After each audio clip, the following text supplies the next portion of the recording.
The morning light spilled through the kitchen window, glinting across the old seashell wind chime that hung above the sink.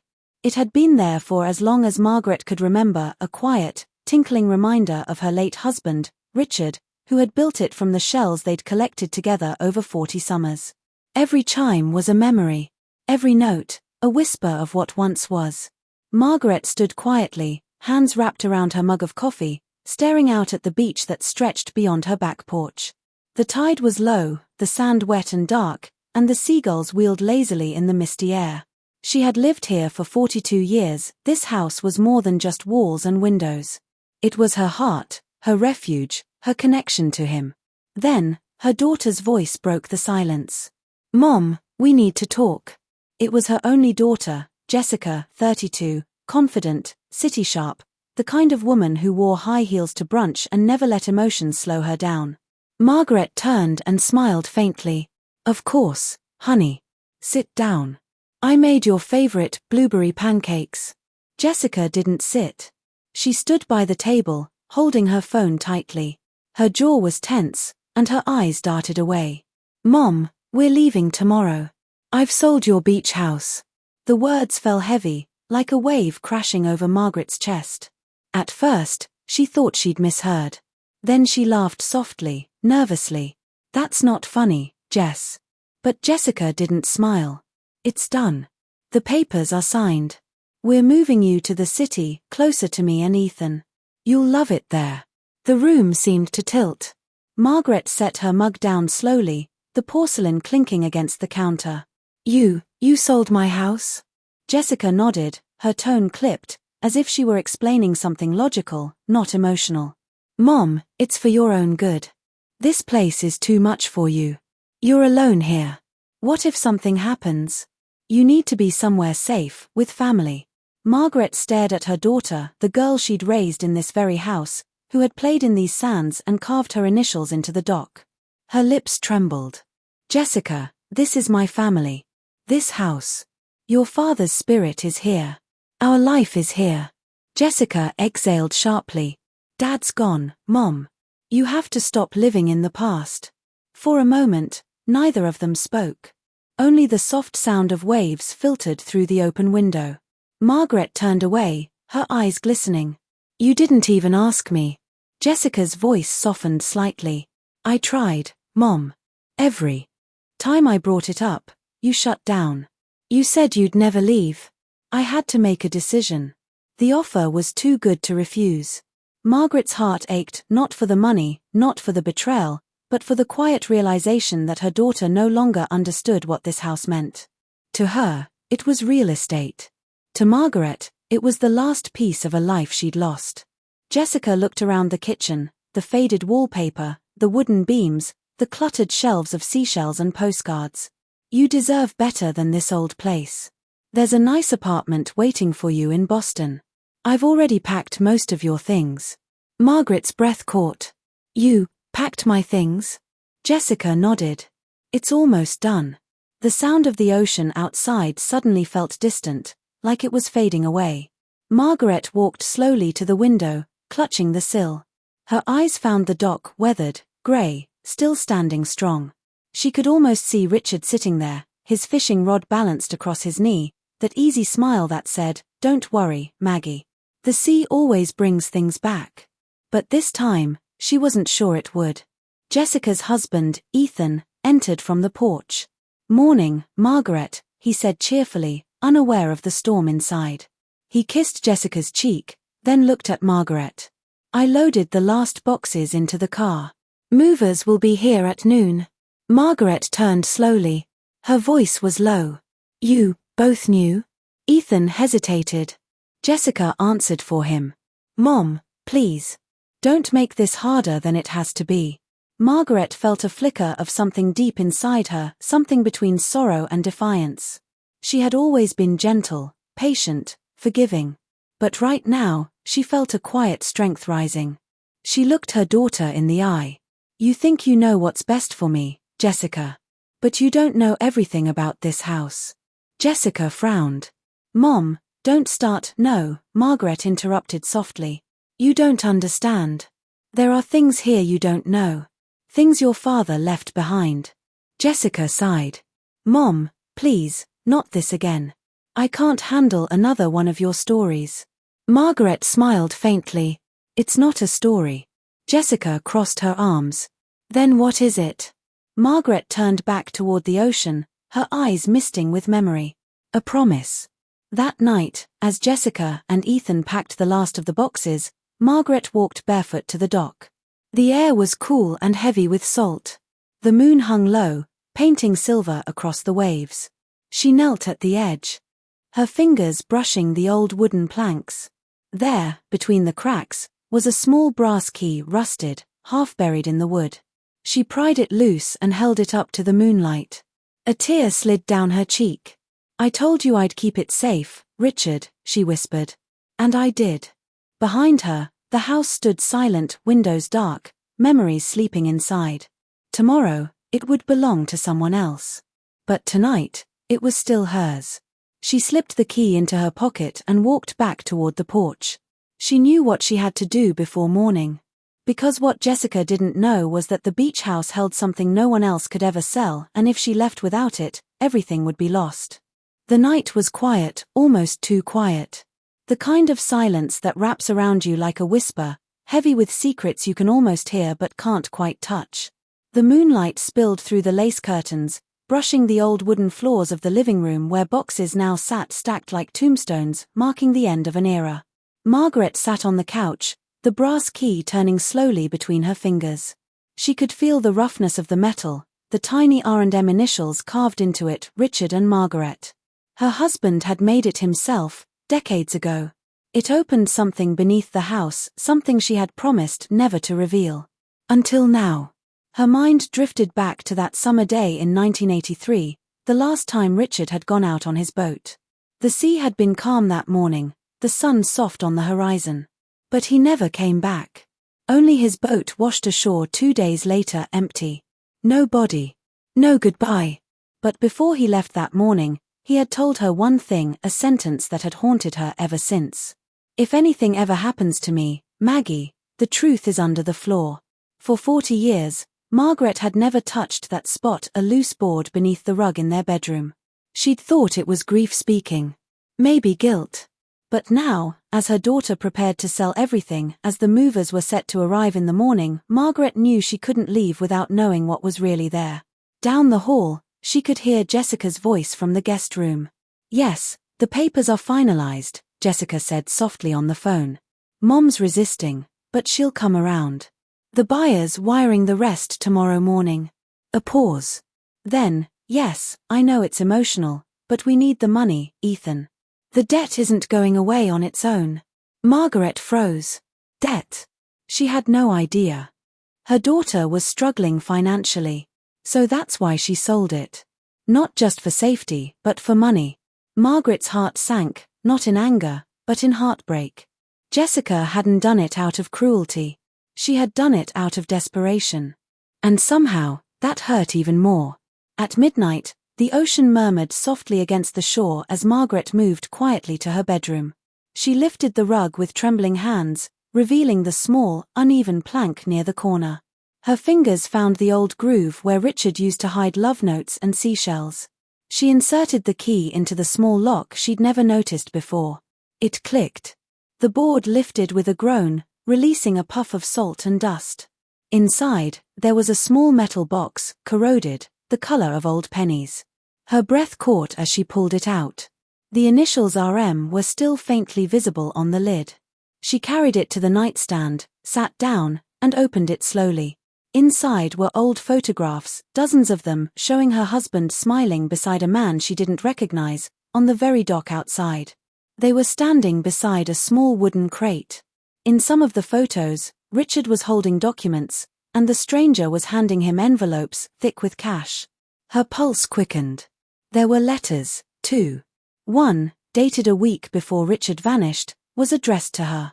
My dearest Maggie, if you're reading this, something's gone wrong. I never wanted to involve you in this, but I had no choice. The man I was working with wasn't who he said he was.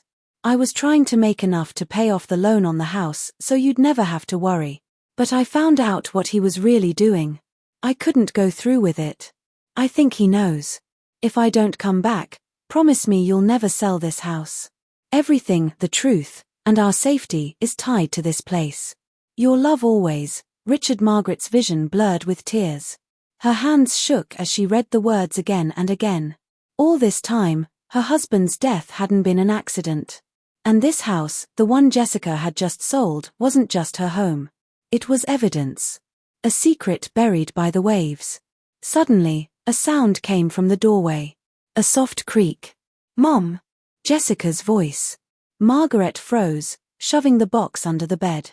Jessica stepped inside, her face pale in the moonlight. "You're still awake. What are you doing?" Margaret forced a smile. "Just saying goodbye to the house." Jessica sighed, rubbing her temple. "Mom, please. Don't make this harder." Margaret stood slowly, brushing the dust from her hands. "You think I don't understand what's going on, but I do. You need money. That's why you sold it." Jessica looked stunned. "What? Who told you that?" "You did," Margaret said softly. "You told Ethan." Jessica's lips parted. "You heard that?" Margaret nodded. "I'm not angry, sweetheart. I just wish you'd trusted me." Jessica turned away, shame flickering across her face. "We're drowning in debt, Mom. Ethan's job was cut. We've been trying to stay afloat for months. When the buyer made that offer, it felt like salvation." Margaret stepped closer, her voice trembling. "This house was your father's legacy, and he died trying to protect something inside it." Jessica frowned. "Mom, what are you talking about?" Margaret hesitated. Should she tell her? Should she open the box and show her the truth? But before she could answer, headlights flashed outside the window, a car pulling into the driveway. Jessica glanced toward the light. "That's strange. Movers aren't due until morning." The car door slammed. Heavy footsteps crunched across the gravel. Then a knock. 3 sharp raps on the front door. Jessica frowned. "It's almost 1 a.m. "Who?" Margaret grabbed her hand. "Don't answer it." The knocking came again, louder this time. Ethan appeared in the hallway, sleepy-eyed.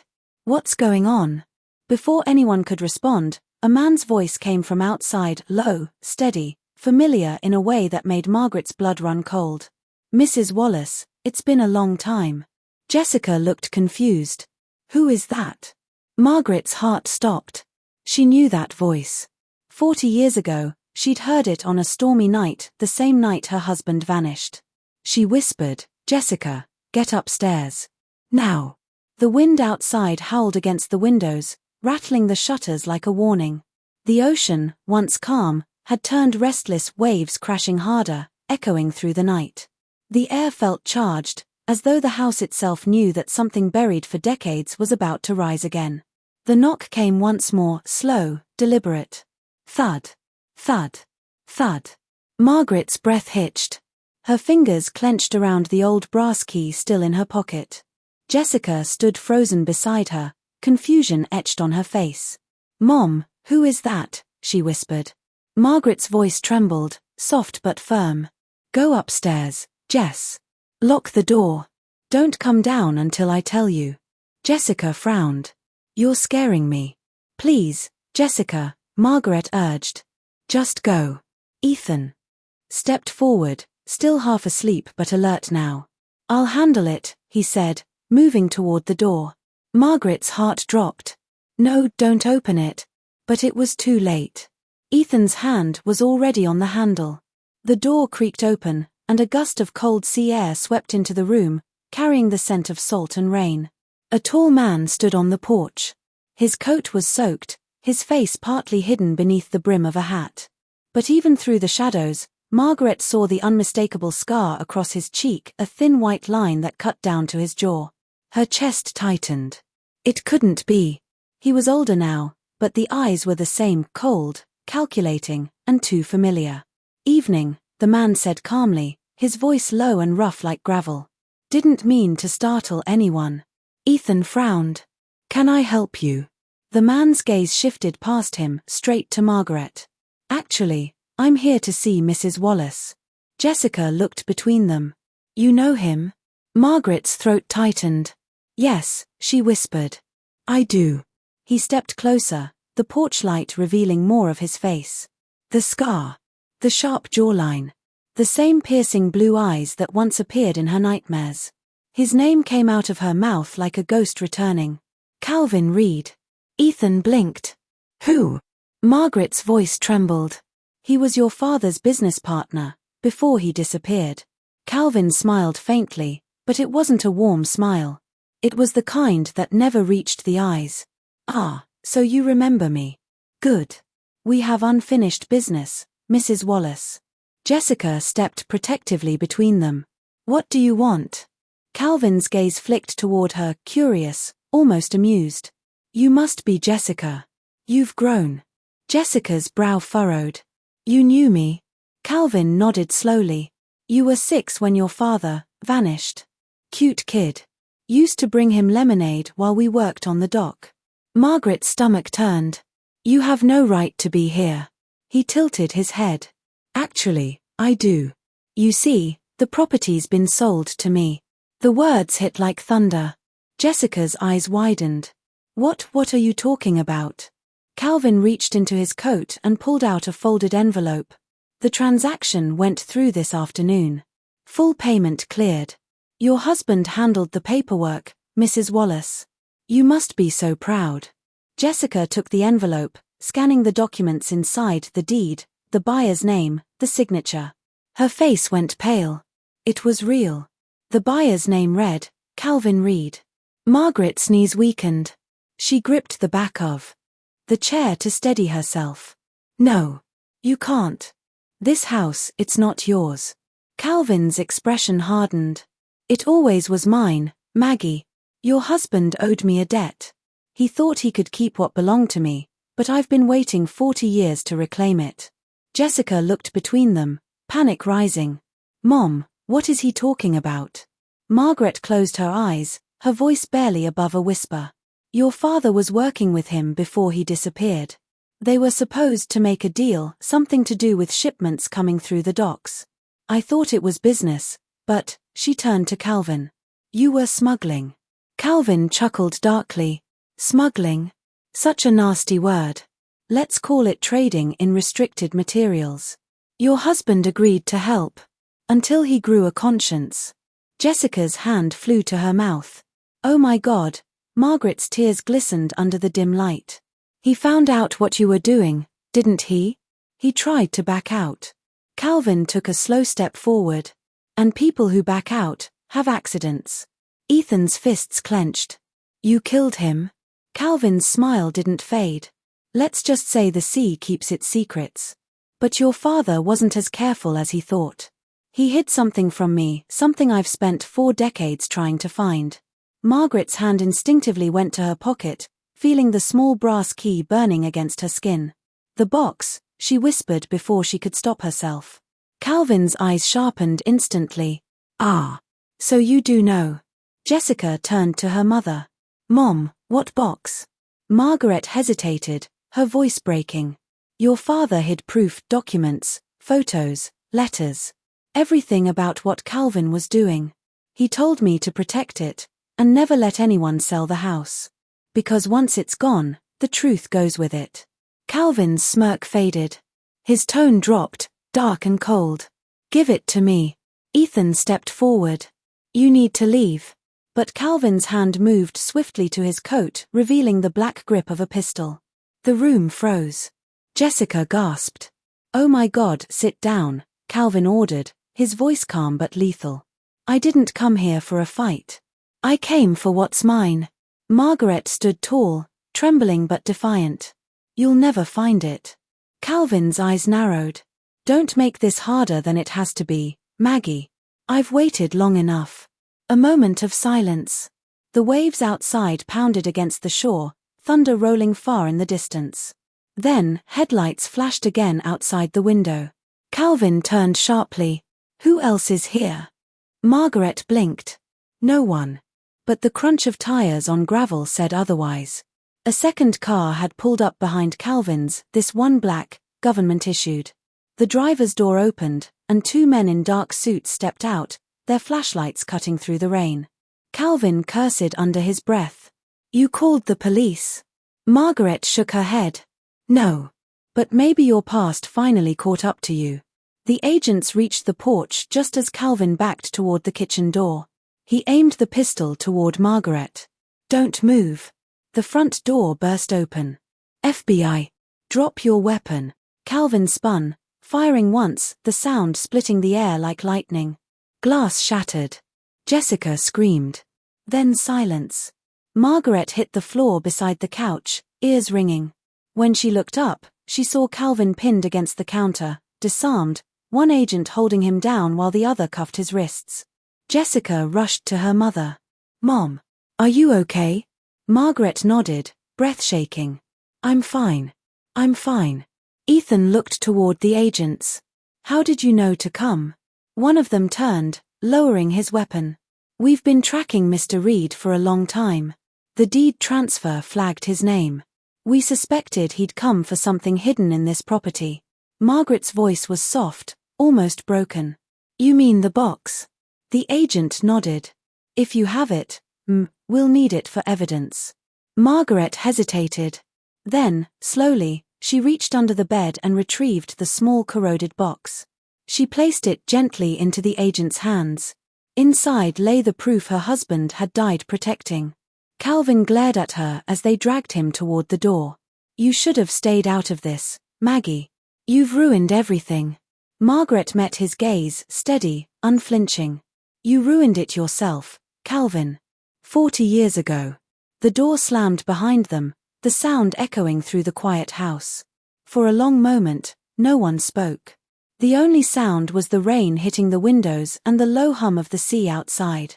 Jessica sank onto the couch, tears glistening in her eyes. "Mom, I had no idea. I thought I was saving you. I didn't know I was selling your memories. Or Dad's truth." Margaret sat beside her, taking her hand. "You were doing what you thought was right, sweetheart. You always have. But this house isn't just wood and paint, it's a story. One your father died to tell." Jessica squeezed her hand tightly. "I'm so sorry, Mom." Margaret smiled softly, her tears mixing with relief. "Don't be. You didn't lose the house. You saved it." Outside, dawn began to break, soft gold spilling across the waves, painting the horizon in light. For the first time in years, the house felt peaceful again. Ethan stepped to the window, watching as the agents' cars disappeared down the road. "What happens now?" Margaret looked toward the sea. "Now, we tell the truth." Jessica smiled faintly. "You're not selling it." Margaret shook her head. "No. This house was never meant to be sold. It was meant to be remembered." She stood, walking to the porch where the morning sun touched her face.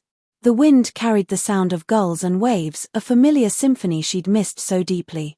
She closed her eyes, whispering softly, "Rest now, Richard. It's over." The wind brushed against her cheek, like a kiss carried by the sea. The morning sun broke over the horizon, painting the waves in strokes of gold and rose. The beach, damp from last night's storm, shimmered with broken shells and seaweed scattered like secrets washed ashore. The tide had begun to rise again, slow, steady, unstoppable, as if nature itself were breathing life back into the world. Inside the beach house, the silence was different now. Not heavy. Not haunted. Peaceful. Margaret stood by the window, the same one she'd stood by every morning for 40 years. But today, her heart didn't ache. It felt light, like the tide had finally carried her pain away. She could still hear Richard's laugh in the whisper of the waves, still feel his hand in the wind that curled around her fingers. Jessica entered quietly, her face tired but softer than it had been in years. She had stayed up all night beside her mother, helping the agents finish their reports. Now, with the dawn, came the first calm breath in what felt like decades. "Coffee," Jessica offered, holding out a steaming mug. Margaret smiled. "Thank you, sweetheart."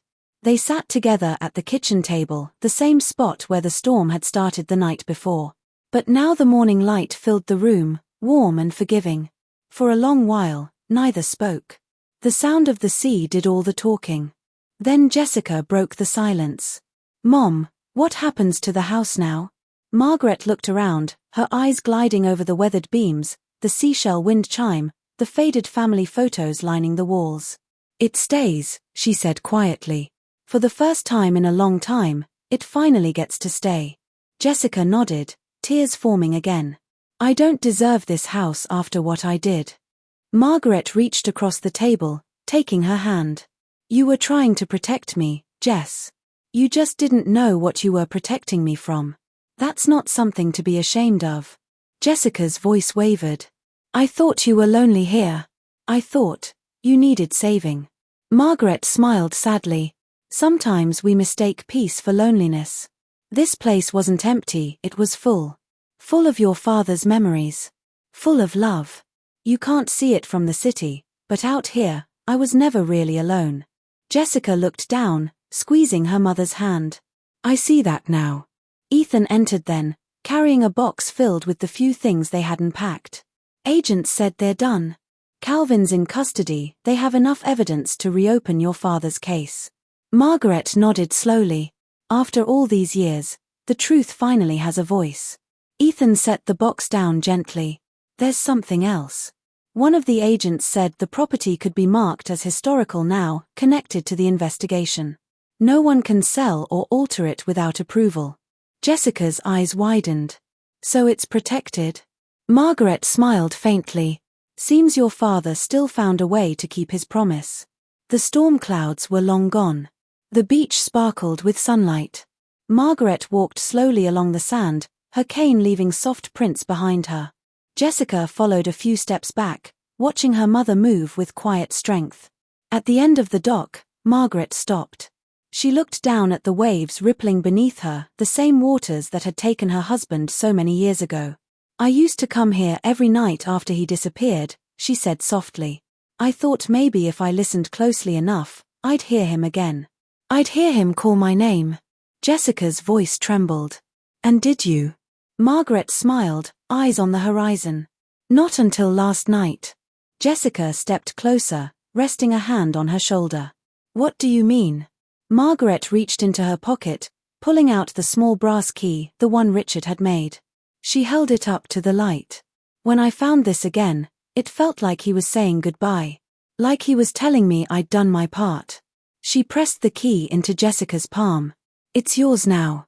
Jessica's eyes widened. Mom, I can't. Yes, you can, Margaret said firmly. You need to know what it means to hold on to something not because it's easy, but because it matters. Jessica closed her fingers around the key, her throat tightening. I'll take care of it. I promise. Margaret looked at her daughter with pride. That's all I've ever wanted to hear. For a long while, they stood in silence, the sea breeze tangling their hair, the waves whispering below. Somewhere in the distance, a gull cried a lonely sound that somehow didn't feel lonely anymore. Calvin Reed's arrest became a small headline in the local news. Fugitive businessman captured after 4 decades on the run. The truth about the smuggling ring and Richard Wallace's death came to light. The FBI confirmed that Richard had uncovered evidence of illegal shipments passing through the coast and had tried to report it. Before he could, Calvin had made sure he disappeared. But because of Margaret's box, Richard's name was cleared. He was no longer the man who vanished at sea, he was the man who had stood up for what was right. At the hearing, the lead agent publicly thanked Margaret and her daughter for preserving the evidence that closed a 40-year-old case. When Margaret heard that, she felt something inside her finally release, like a knot untied after years of silence. The community, too, rallied around her. The house by the sea became something more than a home. It became a symbol of truth, endurance, and love that survived even the deepest tides. People began to call it the Wallace House. Tourists would sometimes stop by, taking pictures from the road. The local paper even ran a story titled, "The Widow Who Kept the Sea's Secret." Margaret didn't care much for the attention. She cared only that her husband's name was finally spoken with respect again. And every night, when the sun dipped low and painted the waves crimson and gold, she sat on the porch with Jessica and Ethan, sipping tea and listening to the wind. For once, it wasn't a ghost she heard. It was peace. It was late evening when Jessica found her mother on the porch again, wrapped in a shawl, staring at the ocean. The setting sun painted her face with firelight. Jessica smiled gently. "You okay, Mom?" Margaret nodded. "Just thinking about how things change." Jessica sat beside her. "You ever think about moving to the city? You know, after everything?" Margaret chuckled softly. "After 40 years of fighting to keep this house, I think I'll stay right here, thank you." They both laughed quietly, the sound mingling with the ocean breeze. Margaret turned to her daughter, eyes full of warmth. "You know, Jess, you remind me of your father." Jessica blinked. "I do." Margaret nodded. "Same stubborn streak. Same heart. You both think saving someone means pulling them away from danger. But sometimes, saving them means standing beside them and letting them stay." Jessica's eyes shimmered with emotion. "I'm sorry it took me so long to understand." Margaret reached over, taking her hand. "You understood when it mattered most." The two women sat together in silence, watching the last of the sun sink beneath the horizon. The sea turned to molten gold, waves curling and retreating in endless rhythm. After a while, Jessica spoke again, softly. "Do you ever wish Dad had told you everything?" Margaret smiled faintly. "If he had, I might have stopped him. And then he wouldn't have done the right thing. Sometimes love means trusting the parts of someone you can't see." Jessica looked toward the horizon, tears slipping down her cheeks. "You still talk to him, don't you?" Margaret's gaze softened. "Every day. I tell him about you. About how you've grown into everything we hoped you'd be." Jessica smiled through her tears. "He'd be proud of you, Mom." Margaret's eyes glistened. "He already told me." Jessica blinked, confused. "When?" Margaret looked toward the waves, her voice barely a whisper. "Last night. In my dream. He was standing on the dock, smiling, saying the sea finally brought him home." The wind rose softly then, rustling through the trees, carrying with it the faint, distant chime of the seashells above the porch. The same chime Richard had built so long ago. It rang once. Then again. And then it fell silent. Jessica smiled through her tears. "He's here, isn't he?" Margaret nodded, her voice trembling with peace. "Always." The beach house stood proud once more, repainted, restored, but unchanged at its heart. The Wallace family had turned it into a small community retreat, a place for writers, artists, and anyone seeking peace by the ocean. They called it Haven by the Sea. On opening day, Jessica stood before the crowd, her voice steady as she spoke. "This place was my parents' dream, a symbol of love that refused to fade. My father built it. My mother protected it. And today, we open it to everyone who needs a reminder that even after the darkest storms, light always returns." In the front row, Margaret watched proudly, her hands folded around the brass key. When Jessica finished, she smiled and whispered under her breath, "He'd be proud."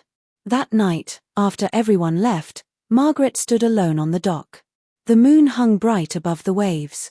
The sea was calm, the same sea that had once taken everything, now giving it all back.